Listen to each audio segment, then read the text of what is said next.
하나님의 말씀은 사도행전 1장 1절로부터 9절까지 말씀입니다. 신약성경 187쪽입니다.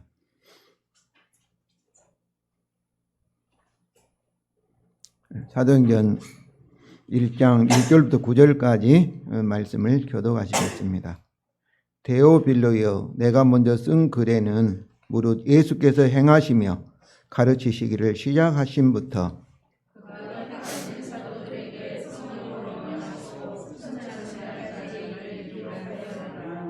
그가 고난 받으신 후에 또한 그들에게 확실한 많은 증거로 친히 살아계심을 나타내사 40일 동안 그들에게 보이시며 하나님 나라의 일을 말씀하시니라.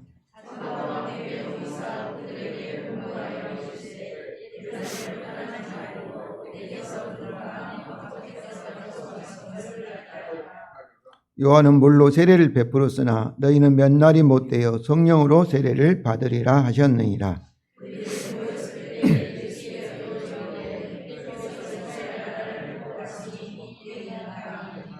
이르시되 때와 시기는 아버지께서 자기의 고난에 두셨으니 너희가 알 바 아니요.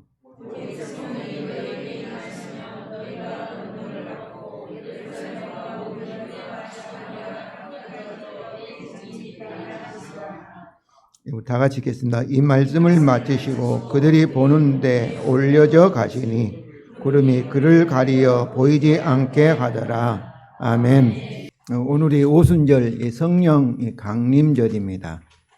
강림이라는 것은 성령님이 오셨다, 이렇게 오셔서 우리 가운데 임하신 그런 절기다, 그런 말씀이죠.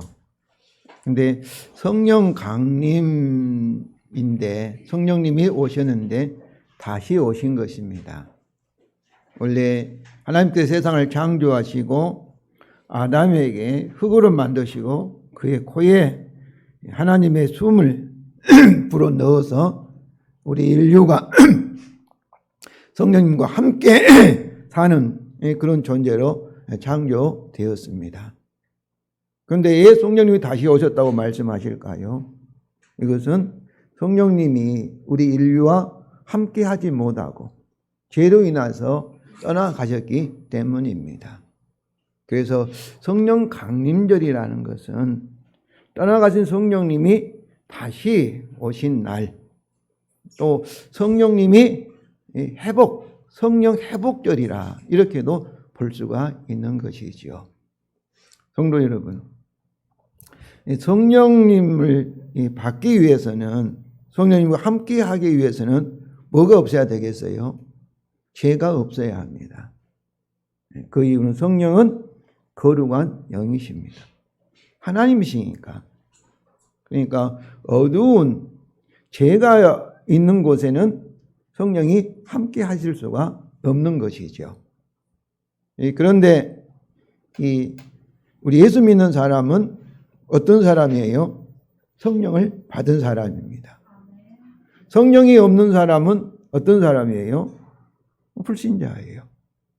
그런데 우리가 죄가 없다 하면은 나는 성령이 계신가 이렇게 생각하겠지만은, 성도 여러분, 우리는 실제 죄가 있지만은 또 죄도 짓지만은, 그러나 예수의 보혈로 깨끗하게 씻음을 받아서 하나님 앞에 또 언약적으로는 흠도 없고 점도 없고 완전한 의인이 되었음을 믿으시기 바랍니다. 그러므로 우리가 죄가 없다 이 말보다도 죄사함을 받았느냐 받지 않았느냐, 죄사함을 받을 수 있는 예수님에 대한 믿음이 있느냐 없느냐가 더 중요한 것입니다. 그러므로 성령을 우리가 받을 수 있는 방법은 뭐겠어요? 죄사함을 받을 수 있는 믿음, 예수 그리스도의 복음을 믿느냐 믿지 않느냐. 그래서 믿음이 아주 중요한 것입니다. 성령 강림절을 맞이해서 오늘 본문을 통해서 참으로 우리는 죄사함을 받을 수 있는 복음에 대한 믿음과, 그리고 믿기 때문에 주님께서 성령으로 우리 가운데 오셔서 능력을 나타내신다는 사실을 확신하기 원합니다. 오늘 본문도 그런 목적으로 우리에게 누가가 기록하여서 주신 것입니다. 그러므로 오늘 본문을 통해서 오순절 성령 강림의 목적을 바로 이해하고 주 예수 복음과 그리고 우리 안에 계신 성령님에 대한 더 강한 믿음을 갖기를 원합니다. 사도행전은 누가복음의 요약으로 시작이 됩니다. 1절과 2절이죠. 우리 다 같이 읽겠습니다. 데오빌로여, 내가 먼저 쓴 글에는 무릇 예수께서 행하시며 가르치시기를 시작하신부터 그가 택하신 사도들에게 성령으로 명하시고 성춘하신 날까지의 일을 기록하였노라. 그럼 먼저 쓴 글은 뭐예요? 누가복음이죠. 누가복음과 사도행전을 기록한 사람입니다. 먼저 쓴 글의 내용이 뭐예요? 예수께서 행하시며 가르치시고, 그리고 그가 사도들에게 우리가 성령을 명하시고 되는데, 이 명하시고 이 헬라어는 명령하신다도 되어 있지만은 위임하시고 부탁하시고 그런 뜻도 있습니다. 여기서는 명령하시고 보다는 위임하시고 그 복음을 전하라. 땅끝까지 이르러 내 증인이 되라. 이렇게 명령하신 것이 아니라 내 증인이 이 복음을 전할 것을 너에게 맡긴다. 부탁한다. 이런 위임하시고 사명을 주시고가 더 맞습니다. 위임의 내용은 어디에 있어요? 누가복음의 전체의 내용이에요. 근데 누가복음은 예수님이 행하시며 또 가르치기 시작하신부터 언제까지 승천하신 날까지의 일을 기록을 하였습니다. 그게 누가복음이에요. 그러니까 누가복음을 요약하면서 두 가지 사실을 강조하죠. 바로 예수님이 선택하신 사도들에게 선교 사명을 위임하셨다는 사실과 그리고 승천하셨다는 사실을 강조합니다. 그런데 우리가 사도신경으로 예수님의 생애를 고백했는데 예수님의 고난, 이 죽음과 그리고 부활과 승천하심은 차이점이 있습니다.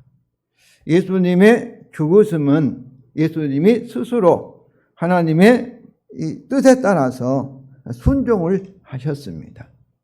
그러나 예수님이 죽은 자 가운데 살아나심은 예수님이 능력적으로 살아나신 것이 아니라 예수님께서 자기 죽음을 통해서 인류의 모든 죄를 짊어지시고 율법 언약에 따라 이제 하나님의 심판을 받으심으로 율법 언약의 조건을 다 이루실 때 이제 하나님 편에서 어떻게 하신 거예요?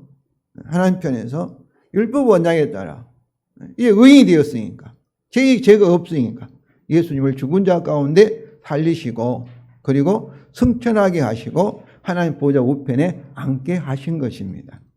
그래서 여기서 이렇게 승천하시고는 예수님이 막 날리게 해가지고 새처럼 하늘로 올라가신 게 아니고 올려지셨던 날이죠. 이 9절에서도 마찬가지입니다. 9절에서도 이 9절을 보시면 그들이 보는 올려져 가시니. 그러니까 예수님은 어떻게 보면 가만히 계셔도 하나님께서 성령을 통해서 성령의 능력으로 예수님을 하늘로 올라가게 하셨다. 그런 의미이죠. 그러므로 이 승천하셨다 이 말씀은 예수님의 십자가의 죽음의 결과로 율법 언약에 따라서 부활하신 그를 하늘에 올리셔서 만왕의 왕이 되게 하시고 만유의 주로 임명하셨다. 주가 되게 하셨다. 그런 의미입니다. 그래서 예수님이 승천하셨다는 것은 이제 예수님이 주님으로 하늘에서 계속해서 이렇게 통치하신다. 계속해서 일하신다. 그런 의미입니다. 그러면 어떻게 예수님이 계속해서 사역하십니까?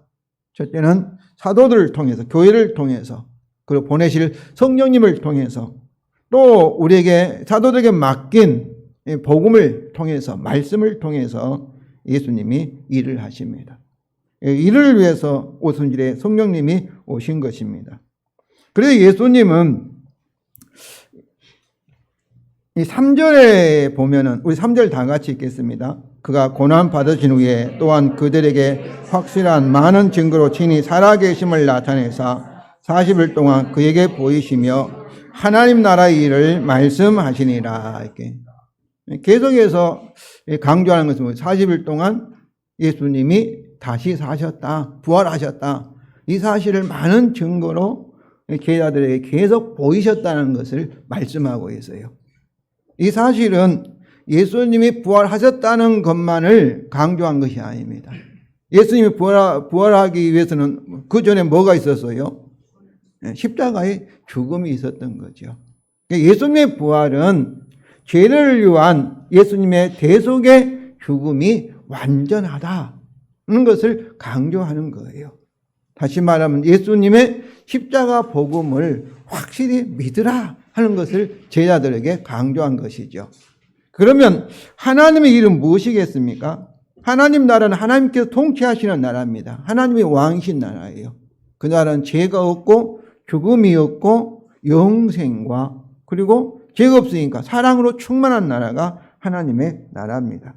그래서 여기서 하나님 나라는 예수님이 그의 죽음을 통하여서 창조 언약을 다 이루신 결과로 회복된 나라입니다. 그의 부활과 성천으로 예수님이 그 나라의 왕이 되시고 주가 되신 예수님의 성령을 통해서 지금도 다스리고 있는 나라입니다.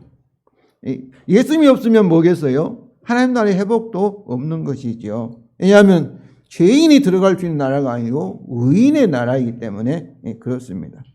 그러면 하나님의 나라의 일은 무엇이겠습니까?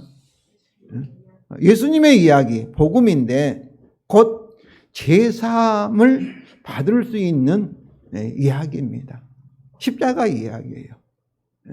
제사함을. 하나님 나라의 일이라는 것은 죄인들이 예수님의 십자가의 대속의 죽음을 통해서 제사함을 받고 그리고 하나님 나라가 임한다는 이야기입니다.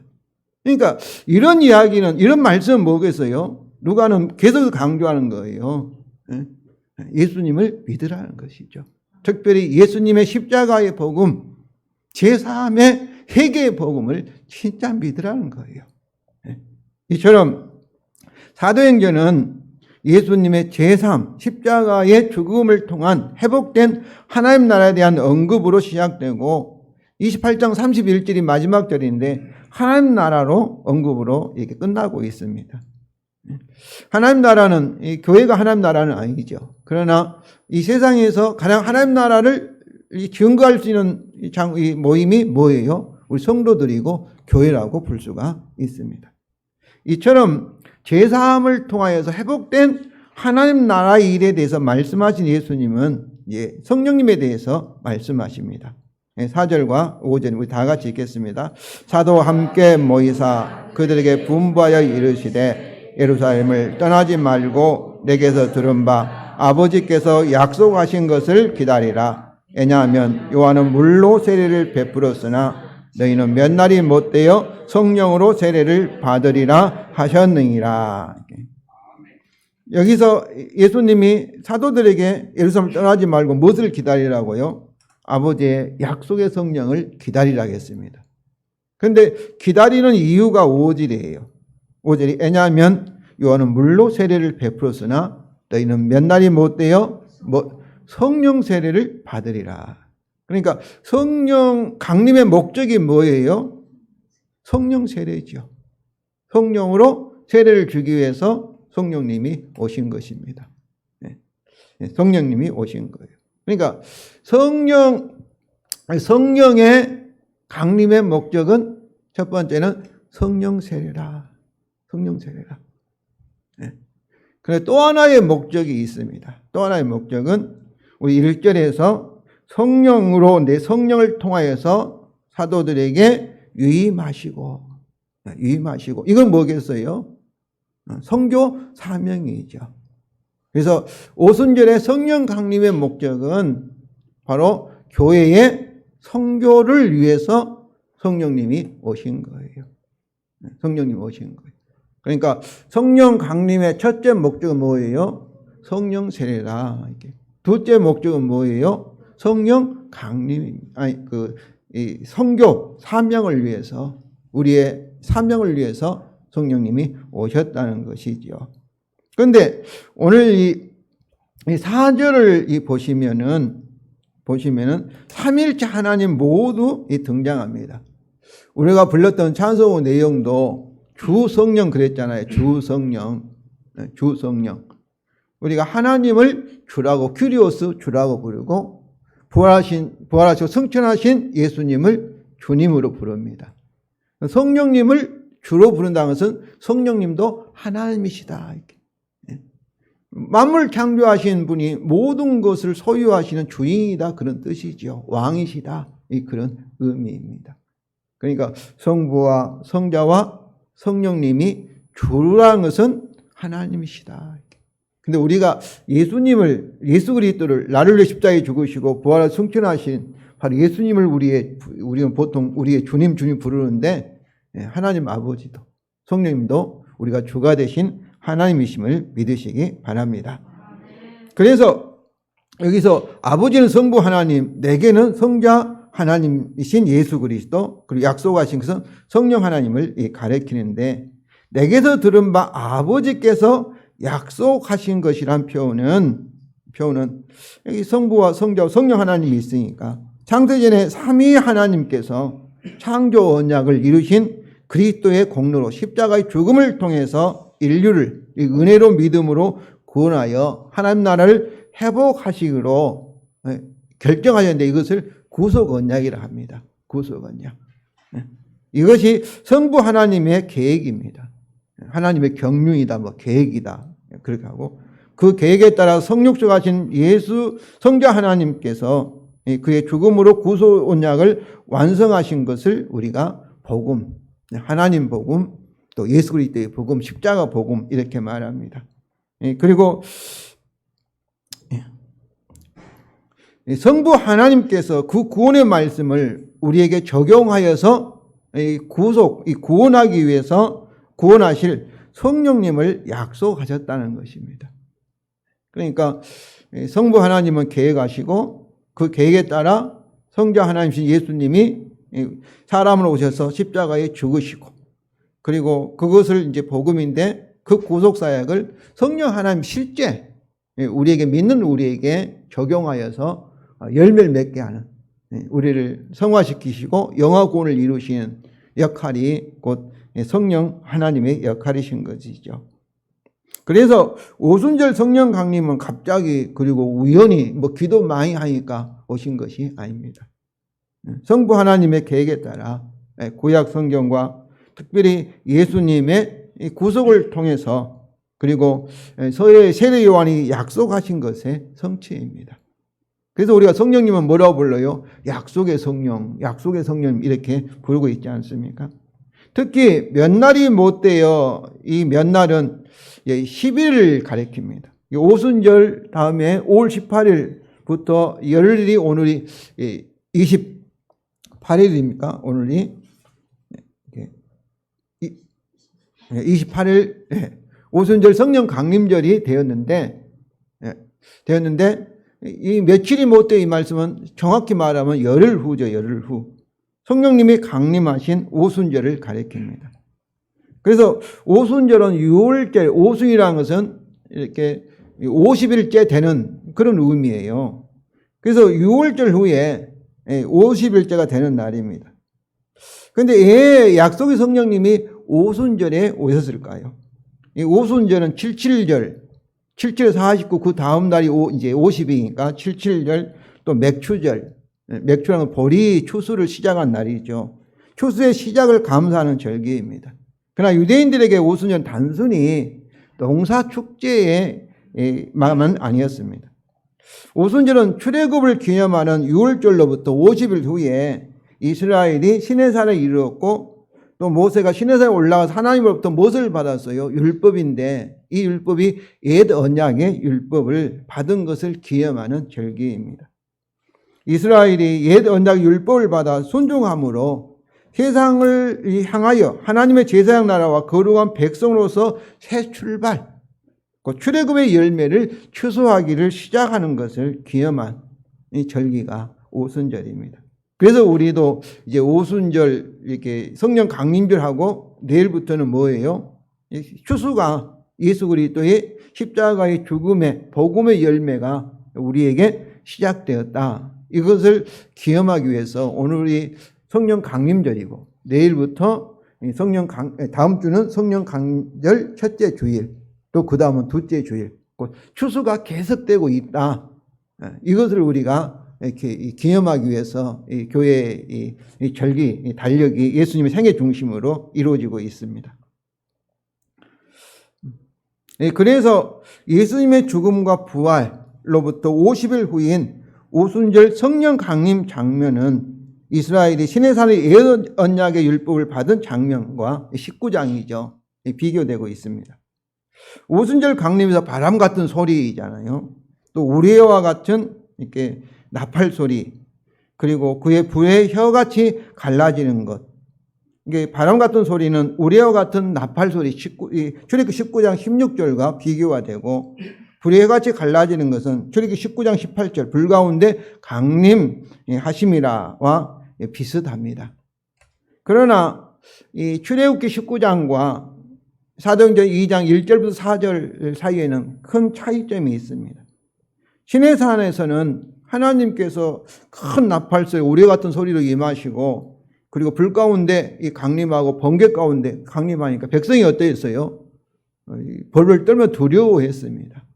그 직접 하나님 앞에 나아가지가 못했어요. 그래서 이스라엘 백성들과 이렇게 분리되었어요.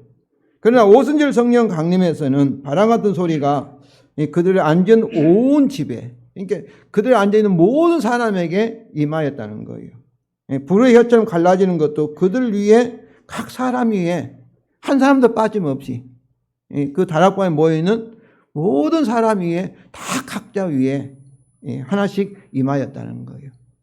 그러니까 19장의 옛 언약의 때는 하나님과 백성 사이에 거리가 있었지만은 오순절 성령 강림에서는 어땠어요? 거리가 사라진 거예요. 그리고 그들이 다가 중요해요. 어떤 사람만 한 게 아니라 차별이 있는 것이 아니라 다 성령의 충만함을 받았다는 것입니다.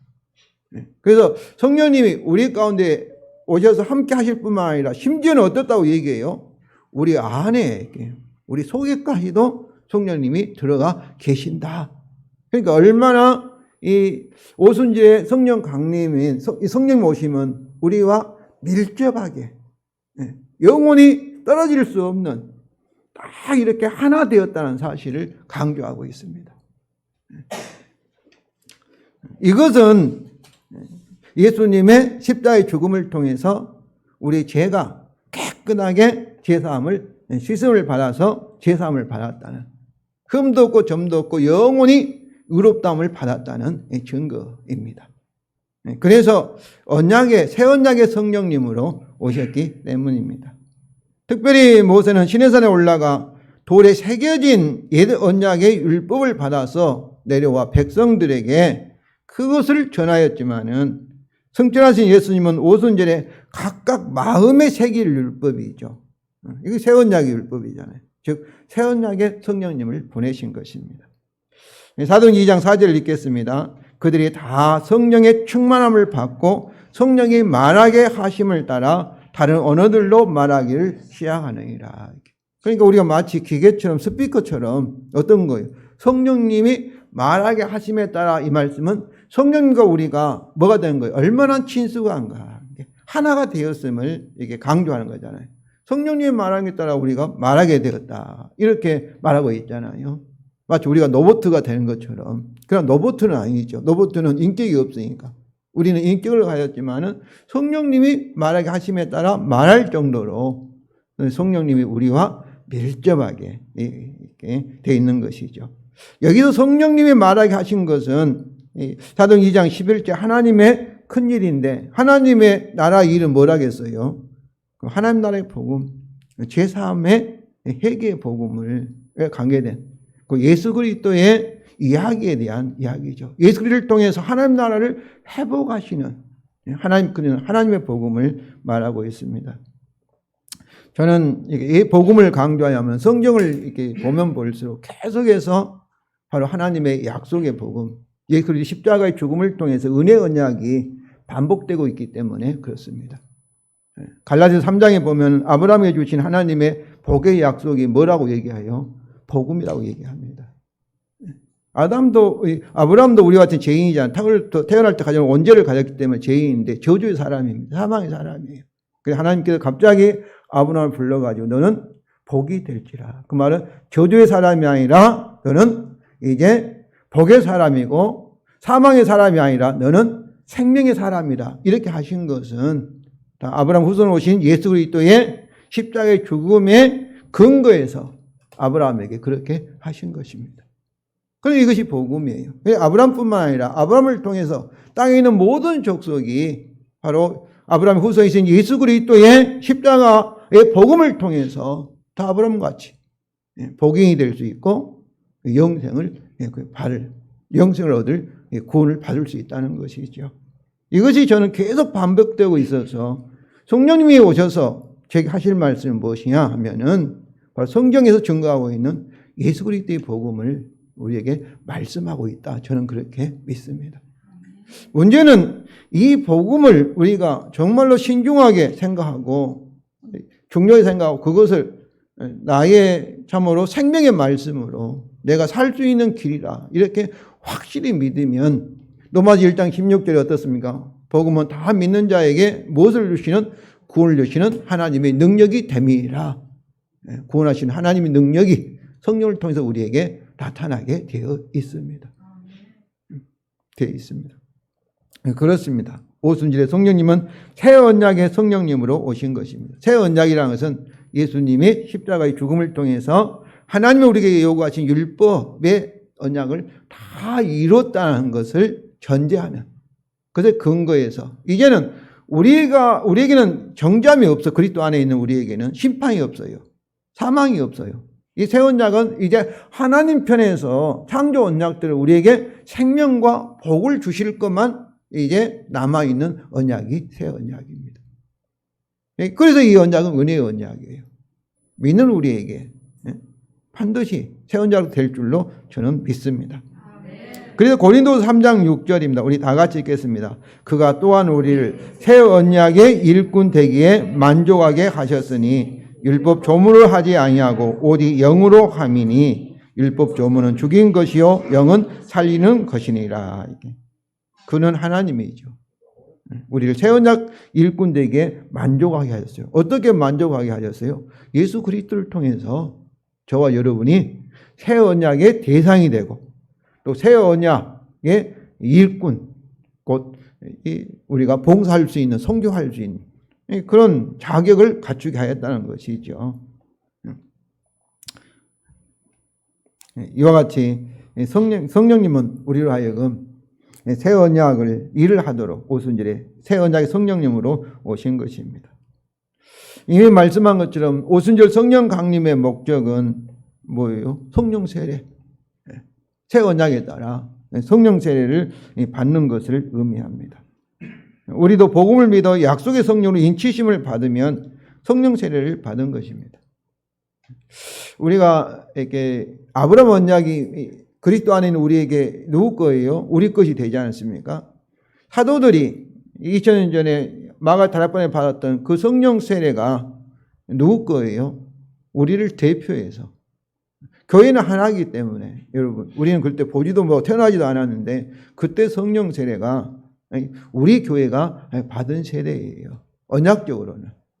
그렇기 때문에 우리가 예수님을 믿어 약속의 성령이 우리 가운데 오시면 우리는 어떤 거예요? 오순절에 성령 세례를 받은 그 교회에 우리가 하나가 된 것입니다. 그 교회에 우리가 접붙임을 받는 것과 마찬가지예요. 그래서 이 고린도서 12장 13절에 우리가 유대인이나 헬라인이나 종이나 자유이나 다 한 성령으로 세례를 받아 한 몸이 되었고 하나의 교회가 되었고 예수 그리스도의 몸이 된 것이죠. 또 다 한 성령을 마시게 하셨느니라. 다 예수 믿는 사람은 예수의 몸으로서 예수님의 연합되어서 우리가 다 성령을 마시고 우리 안에 성령을 가지고 있다. 그런 말씀이죠. 우리가 세례는 뭐를 말합니까? 예수님과 연합하는, 결혼하는 것을 말합니다. 로마서 6장 3절과 5절을 보면은 우리 믿음을 세례를 받은 자는 예수님 죽음과 함께 합하여 죽음을 당하고 함께 장사되고 또 함께 부활하게 된다는 거죠. 예수님과 예수님 죽을 때 어땠어요? 세례 받은 우리는 그때 우리도 있었다는 거죠. 법적으로, 계약적으로. 우리가 집에서 아파트를 살 때 가장이 돈을 지불하면 그때는 뭐 아내도 그 현장에 없었고 자식도 없었지만은 그러나 그 집에 그 가장 밑에 있는 온 식구는 어땠어요? 대표로 가서 했으니까 돈을 줄 때 같이 돈을 준 것과 마찬가지죠. 너 내 돈도 내지 않고 이렇게 네 아버지가 산 아파트 사냐 이렇게 말하면은 그렇게 내가 아버지와 한 몸이 한 가정이니까 아버지가 돈을 줄 때 나도 돈을 줬다 이렇게 말한 것과 같습니다. 그래서 우리가 물세례는 뭐예요? 바로 이것을 상징하는 것이죠. 결혼식과 같죠. 결혼식이 결혼 자체는 아니지 않습니까? 그러나 성령 세례는 이것을 뭐 법적으로 또 이렇게 주님과 우리가 연합되었다는 이것을 실제화시키는 것이 성령 세례입니다. 연합된 사실을 우리가 경험과 체험을 통해서 나타나게 하는 것이 성령 세례인 거예요. 성령 세례예요. 성도 여러분, 주님은 오순절 성령 강림으로 자신과 연합된 우리에게 이제 성령을 통해서 어떻습니까? 새 언약의 영생을 주고 계시고 요한복음 4장 13, 14절은 내가 주는 물을 마실마다 영생을 솟아나는 샘물이 되리라 할 때 이 샘물이 뭐예요? 성령님을 통해서 영생을 주신다는 거죠. 그리고 새 언약의 선교를 하게 하십니다. 이처럼 40일 동안 하나님 나라와 성령 강림에 대해서 예수님의 말씀을 들은 사도들은 하나님 나라에 대해서 질문을 합니다. 6절이죠. 그러므로 그들이 모였을 때 예수께 여쭈어 이르되 주께서 이 나라 이스라엘 나라를 회복하심이 이때이까 이렇게 질문하였습니다. 여기서 여쭈어 이 동사는 미완료 동사인데 한 번 물어본 것이 아니라 계속해서 예수님께 질문하였다는 의미입니다. 이들이 계속해서 예수님께 질문하였겠을까요? 그들이 로마의 압제에 있었기 때문에 사실 우리도 사회 문제에 얼마나 관심이 많습니까? 다윗 언약에 근거해서 많은 구약의 선지자들이 하나님 나라가 회복될 것을 예언하고 있습니다. 또 예수님께서 이렇게 성령 강림을 약속하시고 하나님 나라에 대해 일을 말씀하시니까 그들은 생각이 어떠했던 거예요? 이제 하나님 나라 회복이 바로 임박했구나 이렇게 생각하였고 또 지난 주일에 살펴봤던 요한복음 14장 22절에 가룟 아닌 유다가 이렇게 예수님이 우리와 함께 하신다는 것을 나타내심을 눈에 보이는 예수님으로 가시적 예수님으로 이렇게 오해했던 것처럼 이들도 하나님 나라가 눈에 보이도록 로마를 쫓아내고 다윗 왕국이 이 땅에 회복되는 그런 가시적인 정치적인 그런 나라로 이렇게 오해를 하였습니다. 그러한 그들에게 예수님은 이게 아니다. 이렇게. 지금은 아니라는 의미로 말씀하셨고 그리고 이제 그렇다. 지금이다. 이런 의미로 대답을 하셨습니다. 다른 말로 말하면 아직은 이렇게와 이미라고 이렇게 대답을 하신 것입니다. 아직과 이게 이미는 이미 하나님 나라가 오셨다는 거죠. 눈에 보이지 않게. 그러나 아직 눈에 보이는 것은 예수님 재림으로 이제 하나님 나라가 완성된다. 그런 의미로서 아직 이미 그러나 not yet 아직 우리는 기다려야 된다. 이런 의미이죠. 먼저 지금은 아니다입니다. 7절이죠. 때와 시기는 아버지께서 자기 권한에 두셨으니 너희 알 바가 아니다. 때와 시기는 아버지의 권한에 있다고 말씀하시면서 때와 시기를 계산하려는 그들의 시도를 예수님은 이렇게 거절하십니다. 현재도 요한계시록을 가지고 때와 시기를 계산하며 미혹하는 자들이 많습니다. 성도 여러분, 근데 그들이 누구입니까? 하나님의 고난에 도전하는 자들입니다. 때와 시기를 가지고. 그들과 멀리 하시기를 바랍니다. 그러나 지금이다. 이렇게 8절입니다. 우리 8절 다 같이 읽겠습니다. 오직 성령이 너희에게 임하시면 너희가 권능을 받고 예루살렘과 온 유대와 사마리아와 땅끝까지 이르러 내 증인이 되리라 하시니라. 여기서 권능은 하나님의 권능이죠. 바로 이 8절 말씀, 1절에서 제자들에게 성령으로 위임하시고 말씀하신 것처럼 이 8절, 내 증인이 되도록 하기 위해서 오순절날 성령 강림이 있는 겁니다.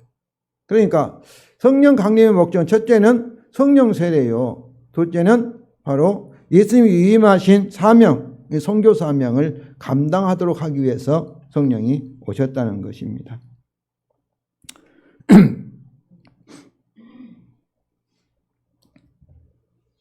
여기서 이렇게 오직이라는 이것은 수식하는 것을 강조하는데 우리말 성령이 되게 임하시면을 수식하는 것 같지만은 그러나 원문에는 오직 뒤에 뭐가 있어요? 권능을 받고가 나오는데 권능을 받고를 수식합니다. 이것은 성령님을 통해서 보이지 않는 하나님 나라가 하나님의 권능으로 임할 것을 의미합니다. 그래서 고린도서 4장 20절에는 하나님 나라는 말에 있지 않고 뭐에 있다고요? 능력이 있다는 것이죠. 우리 눈에는 하나님 나라가 보이지 않지만 믿는 자에게는 하나님 나라가 성령을 통해서 능력으로 나타나 증거된다, 그런 의미죠. 이것은 또한 성령님을 통해서 그 말씀을 유입하는 사도들이 하나님의 권능을 받을 것을 강조합니다. 이는 사도들의 사역이 새 언약에 근거한 하나님의 선교, 하나님이 우리를 통해서 성령으로 하신 선교가 하나님의 선교입니다. 그래서 내 증인이 되리라가 증인이 되라고 이렇게 명령하지 아니하시고 증인이 될 것이다, 미래 직설법으로 사용된 것입니다. 저는 이 말씀에 따라서 저와 여러분은, 믿는 우리는 참으로 성령을 받았으니, 성령 세례를 받았으니 다 증인이 되었다고 저는 믿습니다. 먼저 성령이 내게 임하시면 어떤 거예요? 오순절 성령 강림의 목적처럼 성령 세례를 받은 것입니다. 성령 세례라는 것은 예수님과 연합한 거잖아요. 성령을 통해서 성부 하나님과 성자 하나님과 성령 하나님이 우리가 하나가 된 것이죠. 포도나무와 가지가 포도나무에 딱 붙어 있는 것을 보이는 거예요. 성령 세례를 받은 것이죠. 그러니까 저와 여러분 혼자가 아니에요. 참으로 주님께서 성령을 통해서 권능으로, 이렇게 능력으로 우리에게 생명수를 부어 주실 것을 믿으시기 바랍니다. 그러니까 죄와 사망과 그리고 마귀를 이기는 부활의 생명이 우리에게 흘러난다는 거예요. 정말 이 사실을 믿으시기 바랍니다. 그래서 요한복음 7장 38절, 나를 믿는 성경에서 이름과 같이 그 배에서 생수의 강이 흘러나오리라. 성경이 이른다면 뭐겠어요? 성령의 약속이죠. 구약 성경에서 약속하신 것처럼 성령을 통해서 성령이 임하시면, 성령 세례 받으면 그때부터 우리에게 무슨 생명이 흘러나오는 거예요? 주의 생명이, 주의 부활의 생명이 흘러나온다는 거예요. 그래서 이 생수의 강이 흘러넘친다 이 말은 조금씩 흘러나온다, 졸졸 나온다가 아니라, 강은 뭐 있었어요? 큰 강물이잖아요. 정말 사실을 믿으시기 바랍니다. 권능이 우리를 통해서, 이것이 생수의 흘러넘치는 건 뭐겠어요? 하나님 나라가 우리 가운데 임하게 있는 것이죠. 성도 여러분, 우리의 원수는 사람이 아닙니다. 북한에 있는 김일성도, 김정은도 아니고, 또 뭐 여당과 야당, 뭐 좌파 우파도 아닙니다. 정치인도 아닙니다. 그 배후의 역사는 악한 영들이에요. 그리고 우리 인류에게 죽게 하는 사망과 그리고 저주가, 죄가, 성도 여러분, 우리의 원수인 거예요. 그래서 우리 싸움은 영적으로 하는 것입니다. 사람을 미워하고 막 이렇게 해서는 안 되는 거죠. 저도 쉽게 막 비판하고 막 화가 나올 때는 막 나도 모르게 하는데, 그것은 벌써 이렇게 속임을 당하는 거예요. 성령을 통해서 영적으로 싸우시기 바랍니다. 복음 가지고 믿으시고 확신하시고 기도하시기를 바랍니다. 결국 우리는 어떤 거예요? 결국 영광이 이르게 되고 마지막에는 예수님 같은 영화의 구원을 받게 될 것입니다. 이것이 새 언약의 축복입니다. 두 번째로 성령이 되게 임하시면, 오순절 성령 강림으로, 오순절의 성령 강림절의 목적이 위임받은 선교 사명을 감당케 하는 거잖아요. 권능을 가진 예수님의 증인들이 될 것입니다. 여기서 증인이라는 것은 보고 들은 것을 증거하는 거죠. 이 재판정에서 이렇게 증인서 서서 증거하는 거잖아요. 그런데 여기서 증인은 말로만 하는 증인이 아니라 참으로 이 생명까지 바치면서 우리의 삶을 통해서 예수님을 증거하는 사람들의 의미에서 증인입니다. 이런 순교적인 증거는 성령님을 통한 하나님 능력으로 이루어진다는 것이죠. 이것은 저는 새 언약의 사역의 축복이고, 저는 겁이 많은 사람이라 제가 순교할 수 있을까? 베드로처럼 그런 생각하면 순교할 수 있다고 저는 믿습니다. 왜냐하면 주님께서 성령을 통해서 죽음을 이기게 하는 승리자, 죽음을 위한 순교자가 될 수 있다고 저는 믿습니다. 성도 여러분, 예수님은 선택한 사도들에게 선교 사명을 위임하신 후에 그들이 보내도 하늘에 올려져 가셨습니다. 이 하늘에서 예수님은 만물의 왕으로서 하나님의 계획에 따라 그 말씀과 오순절 성령님과 성령 강림 시작된 교회를 통하여서 하나님 나라를 완성하시고 계십니다. 성령세를 받은 우리도 그의 증인으로 그의 사역에 동참하고 있습니다. 성도 여러분, 예수님 성령이 없었다면 성령 강림도 없었을 것입니다. 하나님 나라의 회복을 위한 구속 언약에 따라 창조 언약을 이루신 그의 십자가의 죽음이 없었다면 그의 부활과 성천을 통한 성령 강림도 없었을 것입니다. 우리의 성령 세례를 위해서 오순절에 새 언약의 성령님이 임하신 것입니다. 또한 하나님 나라를 위한 복음을 위임받은 사도들의 사명이 없었다면 성령 강림도 없었을 것입니다. 그래서 하나님 아버지의 계획에 따라 오순절에 새 언약의 성교의 성령님이 임하신 것입니다. 성도 여러분, 천지가 흔들려도 새 언약대로 됩니다. 이는 그 계획에 따라 우리를 대표하신 예수님이 우리를 위하여 창조 언약을 그 죽음을 통하여 다 이루시고 새 언약을 세우셨고, 또 우리를 위하여서 부활과 성천에서 오순절에 보내신 성령님과 우리 교회를 통해 새 언약의 복음을 이루시고 계시기 때문입니다. 이것이 그의 천상 사역이요 하나님의 성교입니다. 성도 여러분, 오순절에 오신 성령님을 통한 새 언약의 성취를 더욱 강하게 확신하시고 믿으시고 성령으로 충만하여서 성교의 풍성한 열매를 맺으시기를 주님의 이름으로 축원을 드립니다.